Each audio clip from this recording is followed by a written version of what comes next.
এই রাজীব গান্ধী না থাকলে মমতা ব্যানার্জির নেত্রী হতো না, সোনিয়া গান্ধী না থাকলে মমতা ব্যানার্জি মুখ্যমন্ত্রী হতো না। সেই কংগ্রেস দলকে খতম করার অভিযানে যিনি নেতৃত্ব দিয়েছেন এ বাংলায় তিনি মমতা ব্যানার্জি। তাই আজকে কারোর আফসোস হতে পারে, সামনে রাজ্যসভা ভোট আছে, আজকে আফসোস হতে পারে, কিন্তু আগামী দিনে ইতিহাস প্রমাণ করবে যে এই বাংলার মুখ্যমন্ত্রী মমতা ব্যানার্জি শুধু কংগ্রেসকে নয়, এ বাংলার যা সংস্কৃতি, শিক্ষা, সভ্যতা সমস্ত কিছুকে ধ্বংস করে এই বাংলাকে বর্বরদের রাজ্যে রূপান্তরিত করেছিলেন। কে ব্যক্তিগত প্রায়শ্চিত্ত করতে পরামর্শ দিয়েছে তার ব্যাপার, তা তো করছে, দিদির নির্দেশেই করছে। এরা তো সব জানেন তো এদের অতীত, কখনো তৃণমূল থেকে তাড়িয়ে দেওয়া, জেল খাটা, দিদির বিরুদ্ধে কথা বলা, লম্বা লম্বা চিঠি লেখা, আবার দিদির দালালি করা, কখনো খোকাবাবুর দালালি করা, খোকাবাবু দালালি না পোষালে দিদির দালালি করা। এদের কোনো প্রশ্নের জবাব আমার দেওয়ার রুচি নাই, মানসিকতাও নাই। তৃণমূলের বাড়ির নেতাদের বাড়ির কাছে তাতে তাই থাকবে, কারণ সেটা সব থেকে সেফেস্ট জায়গা। তৃণমূল নেতা যদি বাড়ি থাকে, সেখানে যদি অপরাধের কোনো ঠেক থাকে, তার থেকে সুরক্ষিত জায়গা অপরাধীদের জন্য আর কি হতে পারে কিছু? আপনি দেখলেন না ভবানীপুর কার জায়গা? দিদির জায়গা, খোকাবাবুর জায়গা। যত জাল ওষুধের কারখানা কোথায়? ভবানীপুরে। বিখ্যাত কাকাবাবু তার বাড়ি কোথায়? ভবানীপুরে। কাকাবাবু। তা কাকু জেঠু যত চোট্টা আছে সব কলকাতার ভবানীপুর এলাকায় কেন বসবাস করে? সারা বাংলা মানুষকে জাল ওষুধ খাওয়াচ্ছে, জাল ওষুধের কারখানা ঠিক তার ভবানীপুর।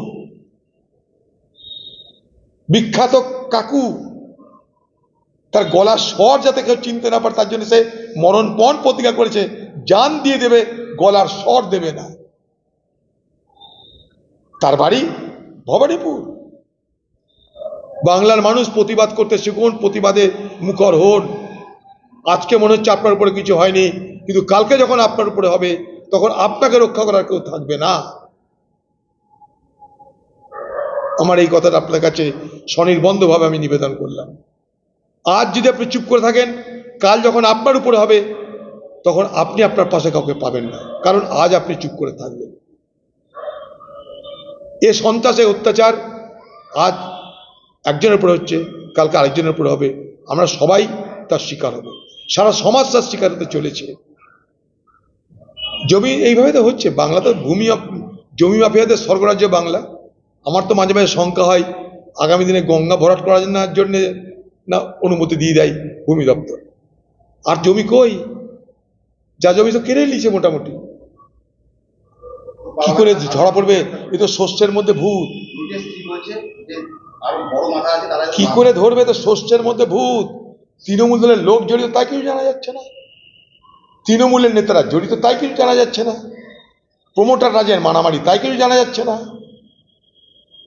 তার মিসেস যে এত কিছু জানে, সিআইডি একবার জিজ্ঞেস করছে কি? জিজ্ঞেসও করছে না। পুলিশ কি জানে না? সব জানে পুলিশ। সিআইডি কি জানে না? সব জানে। কিন্তু কি? বাঁচাতে হবে কাকে? তৃণমূলের অপরাধীকে। না হলে কেঁচো খুঁড়তে সাপ বেরিয়ে যাবে, তাহলে তৃণমূলের নেত্রীর বদনাম হয়ে যাবে। তাই বদনাম থেকে দিদিকে বাঁচাতে, বদনাম রক্ষা করতে,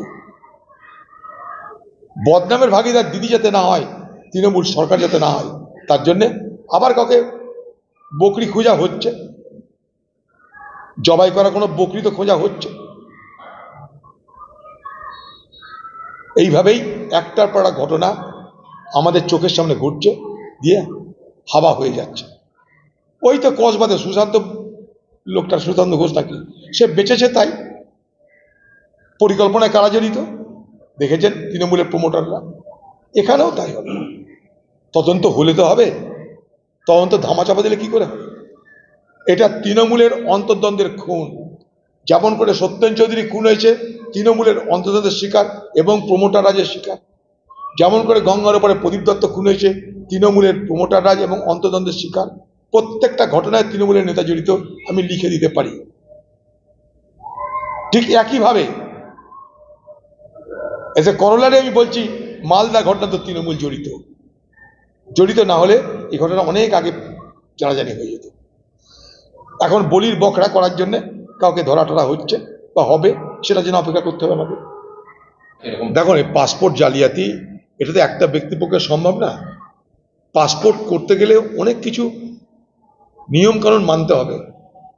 আসল নকল যাই কিছু করুন না কেন, আপনাকে আধার কার্ড দেখাতে হবে, পরিচয়পত্র দেখাতে হবে, পুলিশের ভেরিফিকেশন দেখাতে হবে, তবে না পাসপোর্ট। তা পুলিশ ভেরিফিকেশন কারা করে? দিল্লির পুলিশ না বাংলার পুলিশ? পুলিশ ভেরিফিকেশনের রিপোর্ট তারা কি করে জোগাড় করে বলুন এবার একটা একটা করে। এখানে আধার কার্ড কারা কিভাবে জোগাড় হয়? বিএসএফ দেয়, দিল্লি দেয়, না আপনি দেন, কোনটা? এটা একটা বড় পরিকল্পিত একটা চক্র, এখানে অনেকে জড়িত। এখানে যা দেখছেন যে পাসপোর্ট বা পাসপোর্ট জাল করার যে সমস্ত সংখ্যা দেখছেন, আমি মনে করি এটা হিমশৈলের চূড়া মাত্র। এটা একটা সংগঠিত চোরাই চক্র, সংগঠিত চোরাই পাসপোর্ট চক্র। এটা কবে থেকে শুরু হয়েছে, কত লোক বেনিফিটেড হয়েছে, কত লোক তার সুবিধা পেয়েছে, আমি আপনি কেউ জানি না। যা দেখছেন এগুলো হচ্ছে হিমশৈলের চূড়া মাত্র। আরো কত এরকম পাসপোর্ট, জাল পাসপোর্ট এখান থেকে জোগাড় হয়েছে, না আমি জানেন না আপনি জানেন, না আমি জানি না আপনি জানেন। পশ্চিমবঙ্গের পুলিশ এই নিয়ে তারা তাদের কোনো হিসাব তারা দেখাতে পারবে না। পশ্চিমবঙ্গের পুলিশের কাছে এই তথ্য নেই, কারণ পশ্চিমবঙ্গের পুলিশের দায় একটাই, তৃণমূল সরকারকে রক্ষা করা, তৃণমূল যাতে বিপদে না পড়ে তার সদা সতর্ক থাকা, আর ভোটের সময় তৃণমূলকে জেতানোর দায়িত্ব নেওয়া। বাকি বাংলা ভোগে যাক, পুলিশের কিছু যায় আসে না, দিদিরও কিছু যায় আসে না। তাই বাংলার মানুষকে আগামী দিনে বাঁচতে গেলে সকালে উঠে বলতে হবে, ভগবান কি ভরসে জি রহে হ্যাঁ, खुदा की भरोसे जी रहे हैं, खुदा की भरोसे, भगवान की भरोसे जीना आप लोगों के लिए तय है। দেখুন বড় সড়ো চুরি করেছে সবাই জানে এটা। যদি সিআইডি, যদি সিবিআই চোখ বন্ধ করে থাকে, ইডি চোখ বন্ধ করে থাকে, তাহলে তাদের ব্যাপার। দিদির সঙ্গে সমঝোতার একটা প্রক্রিয়া তো আছেই মোদি দিদির, তার জন্য অনেকে ছাড়া পাচ্ছে, আবার জনতার চাপও আছে। জনতার চাপে যদি কিছু হয় দেখতে থাকবো আমরা। কে কি বোঝে যায় না, কিন্তু আমার বক্তব্য ভারতবর্ষের পার্লামেন্ট আছে, ভারতবর্ষের স্ট্যান্ডিং কমিটি আছে। আজকে বিএসএফ যে এত বড় দেশ বিরোধী কাজ করছে, বাংলাকে শেষ করার জন্য যে সব অনুপ্রবেশকারীকে ঢুকিয়ে দিচ্ছে, তাদের বিরুদ্ধে প্রতিবাদটা পার্লামেন্টে হয় না কেন? ভারতবর্ষের স্ট্যান্ডিং কমিটিতে হয় না কেন? দিল্লিতে হয় না কেন? এতদিন বলেননি কেন? হঠাৎ করে বাংলাদেশে শেখ হাসিনার সরকার চলে যাওয়ার পর সব অনুপ্রবেশকারীদের বিএসএফ ঢোকাচ্ছে, না আগে থেকে ঢুকাচ্ছিল? কোনটা? আপনি কি আগে জানতেন না, না এখন জেনেছেন? আপনি কি আগে ঘুমোচ্ছিলেন, এখন জেগেছেন? কোনটা? আপনি হাজার পাতার খোলা চিঠি দিন, কোনো খোলা চিঠিতেই আপনার সরকারের ব্যর্থতা ঢাকার কোনো সুযোগ নেই, কারণ বাংলায় যারা বসবাস করে সবাই জানে। একদিন আপনি অনুপ্রবেশের বিরোধিতা করেছিলেন, পার্লামেন্টে দাঁড়িয়ে কাগজ ছিঁড়ে অনুপ্রবেশের বিরোধিতা আপনি করেছিলেন। আজ আপনি বিএসএফ এর দোষ চাপাচ্ছেন। এই সরকারের মন্ত্রী আপনি ছিলেন, তখন কিন্তু আপনার মুখে বিএসএফ এর বিরুদ্ধে কোনো কথা আমরা পার্লামেন্টে শুনিনি। আমিও পার্লামেন্টে ছিলাম যখন আপনি ছিলেন, আপনি মন্ত্রী ছিলেন। আপনি যখন সরকারি দলের মন্ত্রী ছিলেন, আপনার তৃণমূল যখন সরকারি বিজেপি অটল বিহারী বাজপেয়ী সরকারের সঙ্গে গাঁটছড়া বেঁধেছিল, তখন বিএসএফ বিরুদ্ধে কোনো মুখে কথা ছিল না আপনার। আপনি সুযোগ সন্ধানী, নিজের ব্যর্থতা ঢাকার জন্য যখন যার ঘাড়ে ভর করা দরকার আপনি ভর করবেন। হ্যাঁ, বাংলার পুলিশের সবই সফলতা। যতদিন পশ্চিমবঙ্গে দিদি থাকবে সফল আর সফল, সবকিছুতে সফলতা। চোরা কারবারের কেন করিডোর হয়েছে দিদিকে জিজ্ঞেস করতে চাই। আপনার পুলিশ ঘুমিয়ে থাকে কেন দিদিকে জিজ্ঞেস করতে চাই। অস্ত্র বাইরের রাজ্য থেকে এ রাজ্যে ঢুকছে কেন আপনাকে জিজ্ঞেস করতে চাই। অন্য রাজ্য থেকেও বলছে না যে বাংলা থেকে অস্ত্র যাচ্ছে তাই আমাদের বিপদ, আপনি বলছেন অন্য রাজ্য থেকে অস্ত্র আসছে তাই আপনার বিপদ। তা বর্ডার দেখবার দায়িত্ব কার? আমাদেরকে কি বিহারের সরকার রক্ষা করবেন, আপনি রক্ষা করবেন? বাংলার মানুষের ভালো মন্দ সুরক্ষা দেওয়ার দায়িত্ব বিহারের না আপনার? সারা বাংলা জুড়ে যে লুট তরাজ খুন ধর্ষণ চলছে, তাকে বর্ডারে বিএসএফ করছেন, আপনি করছেন, বা আপনার দল করছেন, আপনার পুলিশ তার সঙ্গে জড়িত। বিএসএফকে যদি আপনার এতই খারাপ লাগে তো দিল্লিতে বিএসএফ এর বিরুদ্ধে অবস্থান করুন, পার্লামেন্টে বিএসএফ এর বিরুদ্ধে কিছু বলুন। ভারতবর্ষের স্ট্যান্ডিং কমিটি আছে, হোম অ্যাফেয়ার্স, গৃহ মন্ত্রণালয়ের স্ট্যান্ডিং কমিটি, সেখানে আপনার দলের মেম্বার আছে, সেখানে গিয়ে বলুন যে আমাদের নেত্রী বলছে বিএসএফ নাকি অনুপ্রবেশকারীদের ঢুকিয়ে দিচ্ছে, অস্ত্রপাতি দিয়ে বিএসএফ নাকি বাংলাদেশ থেকে সবাইকে ঢুকিয়ে দিচ্ছে। সেখানে বলুন, খোলা মঞ্চে দাঁড়িয়ে আপনি বলছেন বাংলাদেশের বিপদে কেউ যদি বাংলাদেশ থেকে আমার রাজ্যে আসে আমি তাদেরকে আধা রুটি খাইয়েও বাঁচিয়ে রাখবো, যেভাবে হোক তাদেরকে রক্ষা করবো। আজ কেন পাল্টিবাজি করছেন আপনি? আজ কেন আপনার মুখের কথা বন্ধ হয়ে গেছে? উদর পিণ্ডি বুদর ঘাড়ে চাপিয়ে দিদি বাংলাকে আপনি সুরক্ষা দেওয়া থেকে এড়িয়ে যেতে দায়িত্ব পারেন না। বাংলার সুরক্ষা দেওয়ার দায়িত্ব আপনার। আপনি উদর পিণ্ডি বুদর ঘাড়ে চাপিয়ে আপনি মানুষকে বিভ্রান্ত করতে পারেন না। চেষ্টা আপনি করছেন, কিন্তু মানুষ বিভ্রান্ত হবে না। বলতে পারে সে একটা সিনিয়র লিডার, কারণ তাদের আমলেই দল থেকে বহিষ্কৃত হয়েছিল, তখন তো আমরা এত বড় জায়গায় ছিলাম না কংগ্রেস দলের, তো তারাই ভালো বলতে পারবে। কিন্তু আমরা যেটুকু দেখেছি, আমি যেটুকু আমার অভিজ্ঞতায় দেখেছি, সোনিয়া গান্ধী 2011 সালে এই তৃণমূলের সঙ্গে যখন জোট হয়, জোটের যখন কথা চলছে, তখন আমাদেরকে জিজ্ঞেস করেছিল, আমরা বলছিলাম হ্যাঁ জোট করা দরকার। 2011 সালে নির্বাচনে দু একটা নির্বাচনী ক্ষেত্রে আমাদের বন্ধুত্বপূর্ণ লড়াই হয়েছিল, কিন্তু সারা বাংলা জুড়ে সেদিন দিল্লির নির্দেশে, সোনিয়া গান্ধীর ব্যক্তিগত নির্দেশে মমতা ব্যানার্জির দলের সঙ্গে কংগ্রেসের সমঝোতা হয়েছিল। তার জন্য কংগ্রেস দলের পক্ষ থেকে মমতা ব্যানার্জির প্রচারের জন্য অর্থ বরাদ্দ হয়েছিল, হেলিকপ্টার বরাদ্দ হয়েছিল। সেই মমতা ব্যানার্জি 11 সালে ক্ষমতা আসার পর কংগ্রেসের নিধন যজ্ঞে অবতীর্ণ হলেন। তাই আজকে মমতা ব্যানার্জির কার জন্য প্রায়শ্চিত্ত করবে সেটা মমতা ব্যানার্জিকে ঠিক করতে হবে। এই রাজীব গান্ধী না থাকলে মমতা ব্যানার্জির নেত্রী হতো না, সোনিয়া গান্ধী না থাকলে মমতা ব্যানার্জি মুখ্যমন্ত্রী হতো না। সেই কংগ্রেস দলকে খতম করার অভিযানে যিনি নেতৃত্ব দিয়েছেন এ বাংলায়, তিনি মমতা ব্যানার্জি। তাই আজকে কারোর আফসোস হতে পারে, সামনে রাজ্যসভা ভোট আছে, আজকে আফসোস হতে পারে, কিন্তু আগামী দিনে ইতিহাস প্রমাণ করবে যে এই বাংলার মুখ্যমন্ত্রী মমতা ব্যানার্জি শুধু কংগ্রেসকে নয়, এ বাংলার যা সংস্কৃতি শিক্ষা সভ্যতা সমস্ত কিছুকে ধ্বংস করে এই বাংলাকে বর্বরদের রাজ্যে রূপান্তরিত করেছিলেন। কে ব্যক্তিগত প্রায়শ্চিত্ত করতে পরামর্শ দিয়েছে তার ব্যাপার।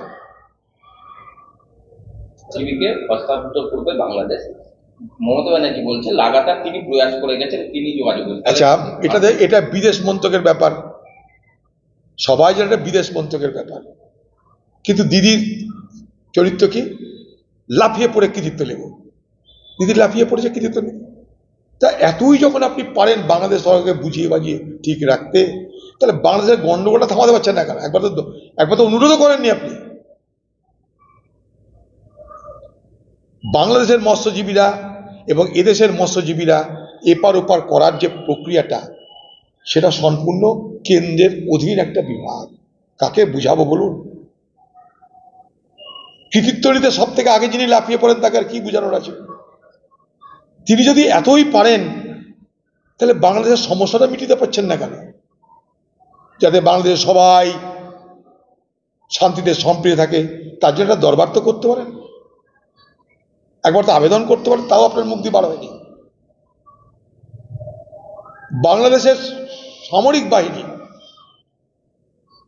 তাদের যারা প্রধান, এর আগেও আমি বলেছি, তারা মনে করছে ভারতবর্ষের সঙ্গে সম্পর্কটা জটিল করাটা ঠিক হবে না।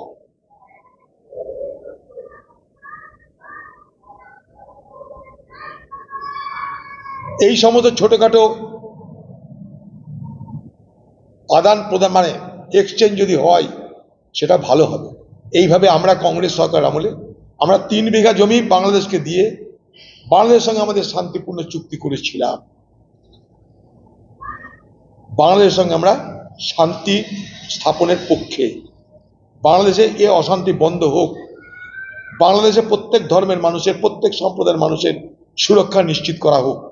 তার জন্য পশ্চিমবঙ্গ সরকার, কেন্দ্রের সরকার আন্তর্জাতিক চাপ তৈরি করুক, আন্তর্জাতিক চাপ তৈরি করুক।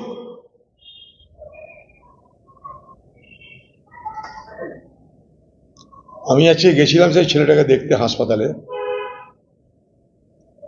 তো ওখানকার মানুষের বক্তব্য অনুযায়ী ওখানে একটা কোনো মন্দির টন্দির আছে আর কি, পুজো পাঠ হওয়ার পর ছোট্ট একটা ধর্মীয় মিছিল হয়তো সেখানটায় যাচ্ছিল।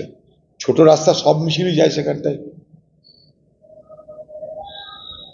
গ্রামের নাম সর্বাঙ্গপুর, আমারই লোকসভা এলাকার মধ্যে সেই গ্রাম ছিল। এমনি গ্রামটা শান্তশিষ্ট গ্রাম, পাশে শ্যামনগর, সর্বাঙ্গপুর, এই গোটা বেলটাতে আমার খুবই পরিচিতি। সেখানটায় প্রচুর পরিমাণ পাট হয়, পেঁয়াজ হয়, সব মানুষের মধ্যে দারুণ সম্পর্ক। ধরুন রাস্তা দিয়ে যে কোনো মিছিল যেতে পারে, যে কোনো শোভাযাত্রা যেতে পারে, সে পার্টির হতে পারে, ধর্মীয় হতে পারে, ব্যবসাদারের হতে পারে, যে কোনোই হতে পারে। জাসাদি যাওয়ার অধিকার সকলের আছে।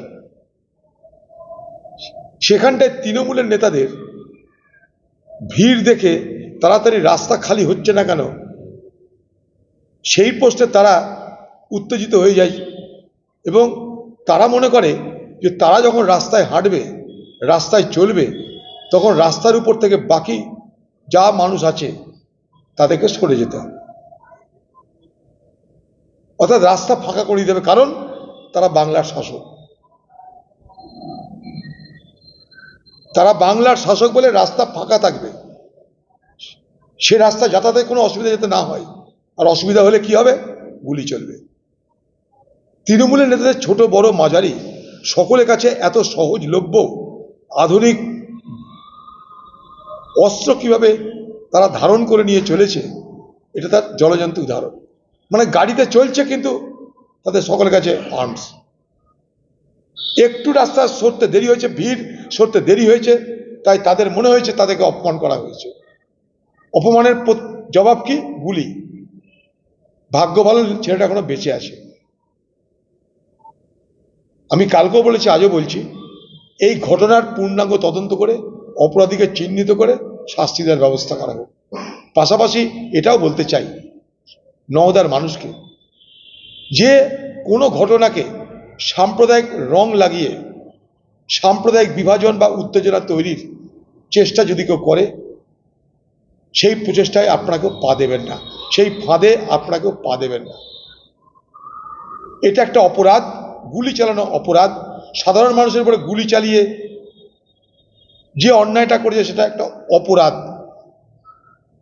সেই অপরাধের যিনি নায়ক বা যারা সেই অপরাধের সঙ্গে জড়িত, তাদের বিরুদ্ধে পুলিশের কঠোর পদক্ষেপ হওয়া দরকার এবং অপরাধীদের গ্রেপ্তার করা দরকার। অপরাধীদেরকে চিহ্নিত করুন, কিন্তু সমস্ত কিছুকে গুলিয়ে দেওয়ার জন্য অপরাধী এবং আজকের সরকার সব কিছুকে গুলিয়ে দেওয়ার জন্য এবং সেই গুলিয়ে দেওয়ার রাজনীতি করে অন্য কোনো দল সুবিধা নেওয়ার জন্য সাম্প্রদায়িক রং লাগাতে পারে, আপনারা সেই ফাঁদে পা দেবেন না, এটাই আপনাদের কাছে অনুরোধ। বিহার থেকে দুষ্কৃতী